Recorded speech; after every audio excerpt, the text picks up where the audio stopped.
welcome. Today I'm grabbing one of my 4.5-inch Mandala Brainstorms out of my sketchbook, and I am going to have a little fun. I have this idea that I want to make a whole mandala just using my fine line brush. To me, that sounds like a lot of fun. So I'm going to take this paper and my pencil to the living room. I'm going to cuddle up with one of my favorite shows, and I'm just going to doodle.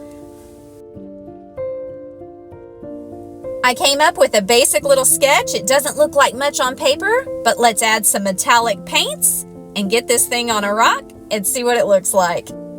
All right, to get this design on my rock, I need those guidelines. I'm going to use my DIY stencil. I have lots of videos on how to use this stencil and how to get these guidelines on the rock so that you can use your Mandala Brainstorm and get that drawing to your rock. I'll leave links to some really helpful videos below, but for now, y'all, I'm ready to get started. This sounds like so much fun to me. I'm going to use a watercolor pencil, get to drawing, and then I'm going to get out my favorite paintbrush, and I am going to have some fun. Cross your fingers, and let's go.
Well, there you have it, you guys. I did a whole mandala using nothing but my favorite fine line brush. You guys, that was so much fun. I think all that's left to do is maybe a whole canvas. I enjoyed doing it so much, you can guarantee you're probably going to see this again. I'm going to leave all the links to all the supplies I used down in the description and some right here on the screen. I hope you guys click them all. I had no idea how much that helped me until all of a sudden you guys are clicking links like crazy, and I can't begin to tell you how much that helps me. All right, check out everything in the description and see if there's anything that interests you. Until next time, rock on.